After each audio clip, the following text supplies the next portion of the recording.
Bismillahirrahmanirrahim. Assalamu alaikum students. Welcome to my YouTube channel, and we have started a series lecture on energy resources and utilization. तो जिसके अंदर हम लोगों ने water energy, hydraulic energy पढ़ लिया था, सोलर एनर्जी पढ़ लिया था। आज हम लोग जो पढ़ने जा रहे हैं वो है टाइडल पावर। आज हम जो चीज़ पढ़ेंगे दैट इज़ टाइडल एनर्जी।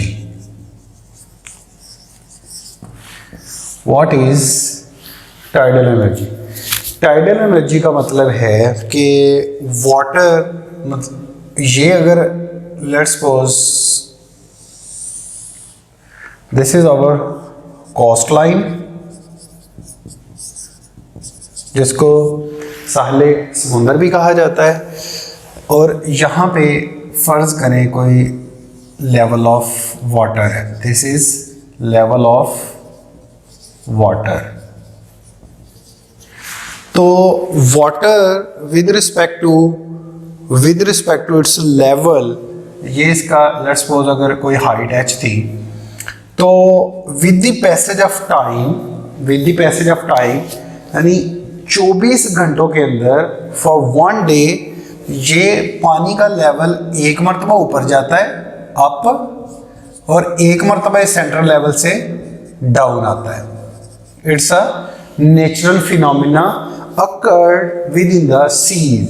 किसी भी समंदर के अंदर ये फिनोमिना होता है कि पानी की अप एंड डाउन मोशन होती है within the 24 hour, within a single day. एक दिन के अंदर पानी ने जो अप और डाउन मोशन करनी है that is called tidal motion.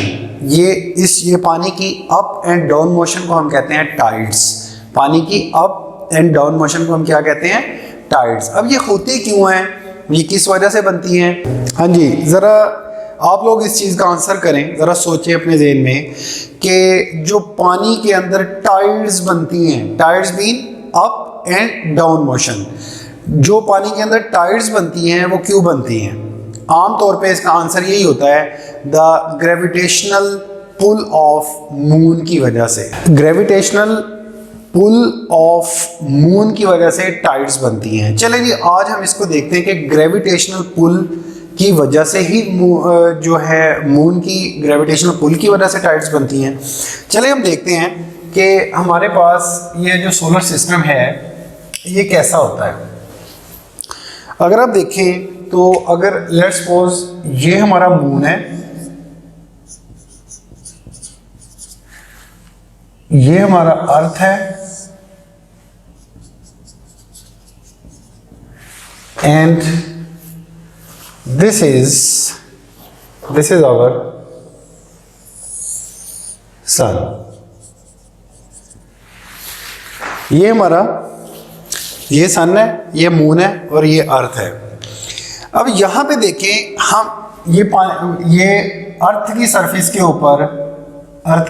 के ऊपर लेयर ऑफ वाटर है, लेयर ऑफ वाटर है। मून ने ग्रेविटेशनल पुल लगाया, तो हमने क्या कहा कि इसके ऊपर टाइड्स बनी, ठीक है। लेकिन what about sun? Gravitational pull का फार्मूला क्या होता है? G(m)/r², that is gravitational pull. तो इसका क्या मतलब हुआ कि ग्रेविटेशनल अट्रैक्शन किस पे डिपेंड करेगी? मास के ऊपर। दो बॉडीज के दरमियान ग्रेविटेशनल अट्रैक्शन है ना, ये बॉडी है, ये बॉडी है, that is m1, that is m2। तो इनके दरमियान जो फोर्स ऑफ अट्रैक्शन है वो किसके बराबर होगी? G(m1)/m2 डिवाइडेड बाई r² के। दोनों के दरमियान डिस्टेंस का स्क्वायर और एक बॉडी का मास दूसरी बॉडी का मास, तो ये हमारे पास ग्रेविटेशनल पुल का फार्मूला हो गया। अब यहाँ पे अब ये देखें कि gravitational pull highly dependent on mass and inversely proportional to distance. Highly dependent on mass and inversely proportional to distance. Mass of moon इस वाटर के ऊपर अगर ग्रेविटेशनल पुल लगा रहा है तो क्या सन नहीं लगा रहा? सन का मास तो इससे कई गुना ज्यादा है, सन का मास इससे कई गुना ज्यादा। और दूसरे नंबर पे ये जो डिस्टेंस है, डिस्टेंस ऑफ सन और अर्थ और डिस्टेंस ऑफ मून अर्थ से, दोनों में कौन सा ज्यादा है? ये ज्यादा है, डिस्टेंस ऑफ सन ज्यादा है। तो ये जितना ज्यादा हो गया ग्रेविटेशनल अट्रैक्शन उतनी कम हो गई। लेकिन यहाँ पे जो मास और मास ऑफ मून और मास ऑफ सन की जो रेशो है वो बहुत ज्यादा होती है। वो तकरीबन जो mass of sun to mass of moon की जो रेशियो है ना वो ऑलमोस्ट 268,000 टाइम ग्रेटर होता है वो। तो यहां से हमें क्या पता चला कि जो डिस्टेंस है ये इतना रोल प्ले नहीं करता ग्रेविटेशनल अट्रैक्शन को कम करने के लिए एज कंपेयर टू मून। चूंकि सन का मास बहुत ज्यादा है तो इस वजह से इसका ग्रेविटेशनल पुल जो है वो कंपैरेटिवली मून के बहुत ज्यादा होगा। तो फिर हम ये क्यों नहीं कहते कि tides generate on the surface of water is because of the gravitational pull of sun. चलिए इसका ना एक मैथमेटिकली प्रूव करते हैं कि ग्रेविटेशनल पुल अर्थ का मून के ऊपर ज्यादा है या सन का अर्थ के ऊपर ज्यादा है। मून का अर्थ के ऊपर ज्यादा है या सन का अर्थ के ऊपर ज्यादा है, इसके लिए हम एक प्रूव करते हैं। दैट इज, ये प्रूव इस तरीके से आएगा आपको, to prove that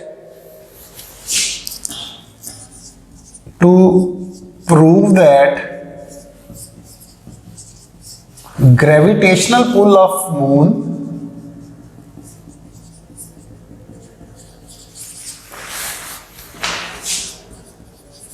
pull of sun is 176 times stronger than moon। याद रहे कि हम करने क्या लगे हैं, हमारा जो मेन होती है डिस्कशन वो यही कहते हैं कि जी पानी के ऊपर सी का वाटर जो है ना वो दो तरह से मोशन करता है, एक लहर बना के और एक अप एंड एक डाउन। ये जो अप एंड डाउन मोशन है ना दैट इज कॉल्ड टाइड्स। अब हम कहते हैं कि टाइड्स क्यों बनती हैं?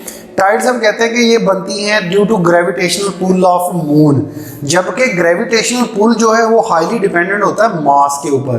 तो जब हम मास की बात करते हैं तो mass of sun is too much greater than moon. तो ग्रेविटेशनल पुल जो है वो तो बेसिकली सन का ज्यादा होता है। कितने टाइम? 176 टाइम। कितने टाइम? 176 टाइम ग्रेटर होता है।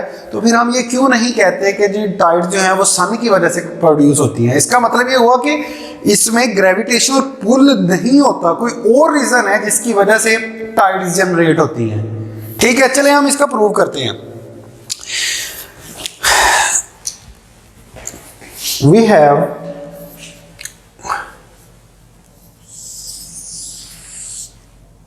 सन,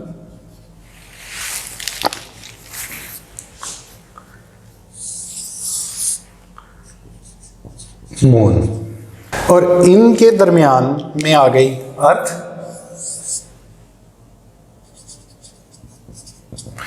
तो इसके मास को मैं mm कह देता हूं, इसके मास को मैं me कह देता हूं और इसके मास को मैं ms कह देता हूं। Mass of sun, mass of moon and mass of moon और अर्थ के दरमियान जो डिस्टेंस है दैट इज dm और अर्थ और इसके दरमियान जो डिस्टेंस है दैट इज ds। मून की अर्थ के ऊपर जो डिस्टेंस है दैट इज dm और अर्थ का सन के साथ जो डिस्टेंस है दैट इज ds। ठीक है, अब gravitational pull of moon on earth, इसका फार्मूला क्या होगा? gm me over r dm square. ठीक है, यहां पे ms ओवर ds²। ठीक है, यही होगा। अब एक फोर्स है ग्रेविटेशनल पुल, इन दोनों की अब रेशियो ले लो, हमें पता चले कि कौन सी जो फोर्स ऑफ अट्रैक्शन है वो कितने गुना ज्यादा है। तो उसके लिए हमें क्या लेना पड़ेगा, इनकी रेशियो। तो मैं क्या करता हूं, GM यानी कि force of sun divided by force of moon. तो GM MS divided by ds² divided by GMM ME divided by dm²। तो ये किसके बराबर आ गया, M से M कट गया, G से G कट गया, तो ये आ गया।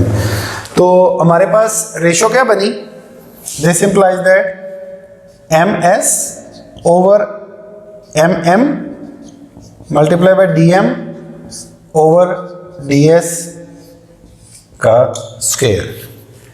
ठीक है, अब हमने देखा कि mass of sun to mass of moon, sun से जो मून का मास है उसकी रेशियो कितनी है, उसकी रेशियो कितनी है, 268,100,000 टाइम्स।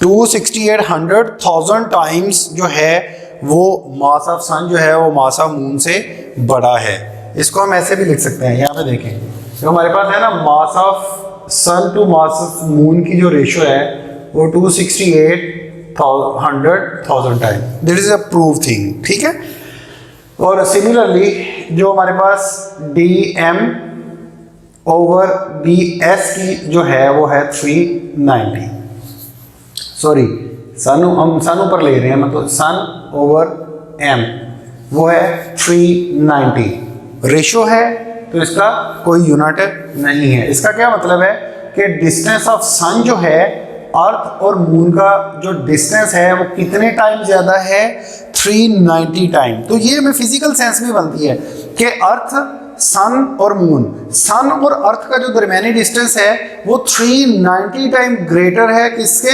मून और अर्थ के।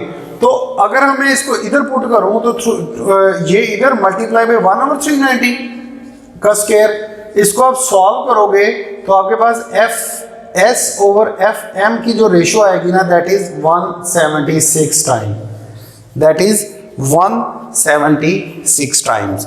तो यहां से हमें ये पता चला कि the force of sun, gravitational pull of sun is 176 time greater than gravitational pull of moon.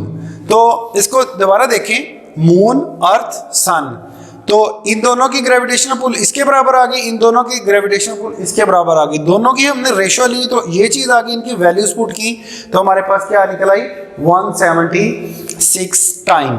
तो ये हमारा पहला आर्टिकल है कि हमें ये पता चला कि भाई जो टाइड्स हैं वो बेसिकली ग्रेविटेशनल पुल की वजह से प्रोड्यूस नहीं होती।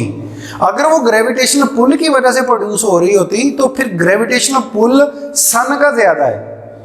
ठीक है, तो अगले लेक्चर के अंदर हम ये देखेंगे कि ये जो ग्रेविटेशनल पुल है, अगर ये ग्रेविटेशनल पुल नहीं है तो फिर टाइड्स कैसे जनरेट होती हैं। बाय द वे आपको बता दूं, होती मून की वजह से ही है, लेकिन वो ग्रेविटेशनल पुल नहीं होता।